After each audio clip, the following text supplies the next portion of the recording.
My name's Conor. In college, I was in a fraternity. Thank you. I wanted to prove that just because I'm gay, that does not mean that I can't be like a terrible person, you know?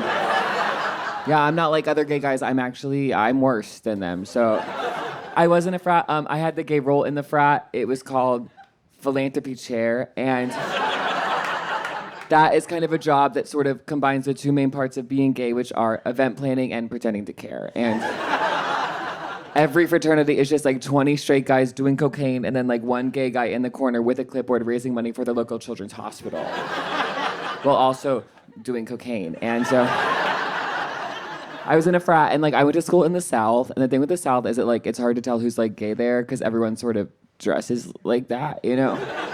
Like if you get called a faggot by a guy in Spurry topsiders, it's like, are you hate criming me or are you flirting with me? Like what is... I don't know. The line between hate crime and solicitation is very thin. And so I was in the South, and the biggest frat house at this school was called the Plantation. I know, which I knew was bad, even though this was like 5 or 13 years ago. And so I would go and I would yell, "You're racist," and then they would say, "Who said that?" Because I was 100 yards away behind a tree. And bravery is a spectrum, you know. But then there was this like other frat that had like one gay guy, but he was like the kind of gay guy who was like very Christian and like repressed, and he like hated being gay, which is the hottest kind of gay guy. So I was like, that's the frat for me, let's go. Okay, so I go. There's a lot of guys that are like me, but there's only one in a spray tan. It's me. And so I'm there. I'm at Rush. I'm having like amazing conversations, making lots of really good connections. I ask everyone like the big 3 questions, like where are you from? Have you been in Les Mis? And why not? You know, why not? And then so like I'm at Rush and I get pulled into like a bedroom by like 12 like frat brothers and like one is holding a camcorder. I was like, this is just like the movies. What? They're like, don't worry, we're not gonna haze you. And I was like, worry? I wax for this. What? Let me clean your bathroom, please, you know? And they're like, we're just gonna like ask you questions on camera. And then I was like, the answer is a versatile bottom. And they're like, that's not the question. They're like, that's not the question. And I was like, that's good, because that is not the answer. And so that's good. So the question that they do ask, and this is real, this is true, the question they ask is, what animal would you fuck? Which is an insane thing to ask anyone, because there are so many animals. And so I was like, and also, like, not to kink shame, like, I'm from Brooklyn, but, like, no, well, I live there. Not to kink shame, but, like, I obviously, like, live your life, but, like, that's not my journey, you know?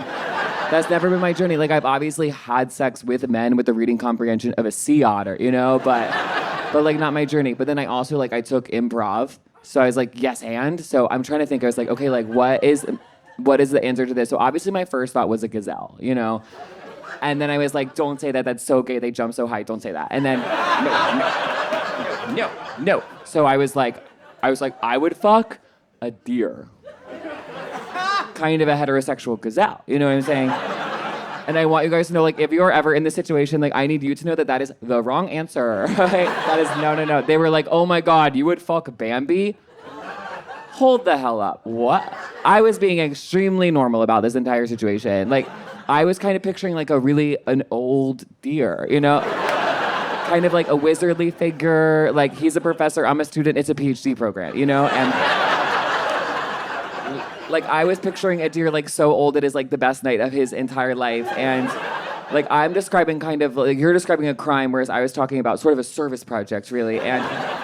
But here's the thing, like I do ultimately get a bid because like guys like that, like not you guys, but like guys like that, when they are looking for a friend, they kind of are looking for like, who's a pedophile, you know? Like kind of like, I didn't think you guys would like that and you did it, okay? So I'm not saying, here's the thing, I know you guys aren't, like I know, I mean statistically, some of you probably are, right? But like, no. We're all of age, you can't hurt us here. We're good, thank you.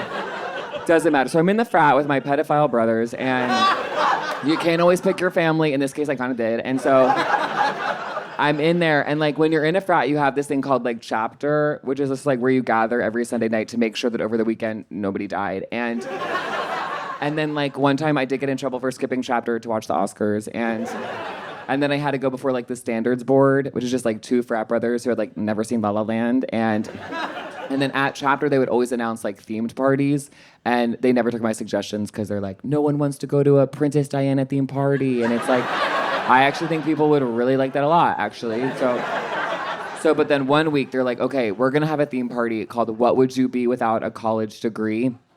Right, where we all go as McDonald's workers. Okay, and okay. The blue wave is coming from here. Okay, and amazing. Like that totally. So like, here's the thing. Like, I'm sorry. Like where would I be if I weren't here? I don't know. Maybe like I don't think. Like maybe on the Disney Channel. You know, like has it occurred to you that some of us are settling? You know, and then so like I got up and because if not me then who? You know, and then so I got up and I was like I hid my boner. Sorry, guy. I was like okay, and I was like this party theme is classist. Yeah, look out, Malala. Okay. And then they literally changed the theme. They changed, you can do anything. They changed the theme. They changed it to lax bros and yoga hoes. Oh. I was so busy, like, worried about classism that I forgot about misogyny. And for that, I'm sorry, kind of a classic gay guy thing to do a little bit, you know? In the gay guy community, there is, like, a lot of misogyny. You're not gay. Okay, there's a lot of misogyny. Gay guys, are there any bi women here? Bi? Okay, she just outed you. I'm sorry, your friend has outed you. Okay, if you weren't, now you are, and that's how bi works. Okay, amazing. You're in, girl. Girl, get in. The door is open. Oh, she's good. She's okay. Okay, this is the Trevor Project is here. Okay, so gay guys are so mean to bi women with boyfriends, and it's like, oh no, but I never would be, because it's like I would never judge someone for doing what she has to do to like get money, you know, like. Go off, girl, you know? And, like, honestly, like, I know that, like, bi women are the most important people in the LGBTQ because, like, when the rest of us go to, like, the camps, it will be the bi women who are here, like, carrying on our stories via oral tradition, right? Yeah. It is going to be the bi woman who is here, and she's like, do you see that oven? That used to be a gay bar. That used to be a gay bar. It was called something like the Gaping Hole. I don't know, and...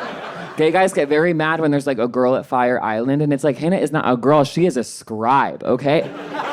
Tell her your story, share your journey with her, you know?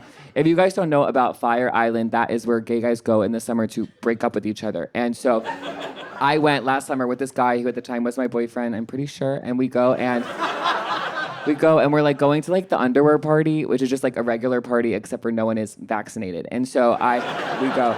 Here's the thing. I don't love the underwear party. I'm anxious. You know, like I'm an anxious guy, right? Like I am, and like I don't know if you're a hot person at an underwear party, it's like, or you see a hot person in their underwear, it's like you're watching Euphoria, you know?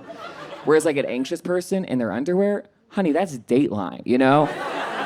Like if I ran up to you at a party in my underwear, you'd be like, what van did you escape from? He can't hurt you anymore, you know? Like me at the underwear party, it just feels a little bit like that one time when Rudy Giuliani was on, okay. And the red wave is coming from there, okay. Me at the underwear party is like that one time when Rudy Giuliani was on The Masked Singer, where you're just like, okay, this format does not highlight your very specific type of sparkle, okay? It does not. So I'm there, like I'm at the underwear party with this guy who is my boyfriend, but also a stranger. And so, you know, and then he like looks at me and he's like, at the time we're monogamous, which in the gay community is a euphemism for tired. And so he just looks at me and he's like, Conor, we should get a third. And in my head I was like, no, I'm in love with you. But what I said was, I agree completely. I was like, of course. And so when you're looking for a third, which you will know, when you're looking for a third, you're looking kind of for someone, for what you don't have in the other person, right? So like he's looking for someone who is fun to be with at all, you know? And then I'm looking for someone who is nice to me, and then we agree on a 5 for property manager. We went with a rescue, okay? That guy and I, we were like a perfect match because he was a bottom and I'm a liar, and so... I went on a date with this man, and like I thought that he was a top, and like I thought that because he was like 6 feet tall and not funny at all. Okay, like that's not gay guy jokes, straight girls. I think that does translate to your people. Like you're out, you're at a straight bar, it's a Buffalo Wild Wings. You see a guy, he's tall, no one's laughing. You're gonna spend the night learning about crypto. Let's go. You know. I feel like when you're straight, like one way that your like life is easier is like your role in sex is very clear. Whereas when you're gay, to figure out your role in sex, it's kind of like you've been signed up for a sort of JP Morgan rotational program where you're like, should I be a top? Should I be a bottom? Should I go back to school? And so Historically, in the gay guy world, though, there were only like tops and bottoms. Now there's this like new thing called like a side, which is like a gay guy that doesn't want to have penetrative sex, right? But then my friend was like, that's not true because like blowjobs are technically penetrative sex. And it's like, well, this is why we lost the election, okay? Red wave, this is why they lost the election. Because gay guys, we are arguing with each other about blowjobs instead of kind of uniting over what we have in common, which is that, a lot of us can't read. And so that's really bad. People often say they want a guy with like a big dick, kind of like how people say they want like a Peloton. Do you? Because then it just sort of like shows up at your studio apartment. I live in New York. It just like shows up at your studio apartment. You take one look at it and you're just like, okay, where's that gonna go? It's like those Bible thumpers that are like anal sex. It is not natural. Like they are mean. They are not crazy. I leave on this. I have been accused of only writing jokes about being gay or dating men, and it's kind of like, yeah, if you had a life-threatening addiction, wouldn't you talk about it? You know what I mean? Like I talk about being gay, kind of the same amount my dad talks about like DraftKings, and like to me, it's like for him, it's the Philadelphia Eagles. For me, it's just sort of like a data analyst named Trevor with an undiagnosed mood disorder. We're just out here, me and my dad, getting dicked over by men who are never gonna say "love you back," and so terrible. But like I wrote one joke though about my high school girlfriend to kind of like have more mass appeal for you guys, and so that was so sweet. Shit. Okay. So, but my high school girlfriend, I loved her. She was so sweet. I love my high school girlfriend. Don't come at once. I loved her, and we met as all straight couples do. It was a high school production of The Sound of Music, and so. In which she played a nun, which makes sense because now she's a lesbian. And I played Rolf, who, if you don't know, is a Nazi who wanted to be a mailman. There's not time. And so there's not time. But for this play, the director, he made me like bleach my hair. And it's like, I don't know if you've seen like a gay teenager with bleached hair. I don't think that is what Hitler's Germany looked like.